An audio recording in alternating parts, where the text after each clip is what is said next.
Sad reality kapag wala kang pera. Most of the time, kung wala kang pera, walang magiging faithful sa'yo.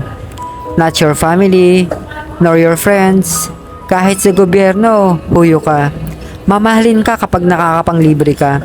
Aalagaan ka kung may ambag ka. May hustisya ka kapag mayaman ka. Kilala ka kapag may pera ka. Huwag na tayo magplastikan. Pero iba talaga ang treatment sa'yo kung angat ka sa buhay. Kaya ikaw? Oo, ikaw.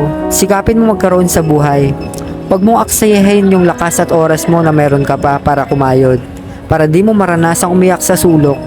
Dahil kahit limo sa mga taong akala mong mahal ka, wala. Magsikap ka para di mo maranasang manghingi at makarinig ng katakot-takot na panunumbat.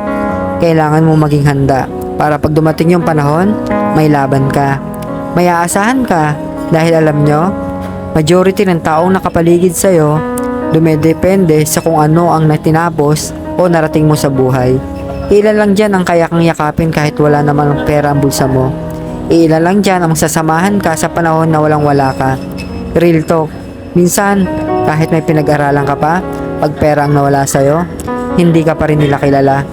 Tae ka pa rin para sa kanila. At ang malupit pa, kahit nakamag-anak mo pa yan sila, once na ikaw yung nawalan, sila pa yung number one na hindi mo malalapitan.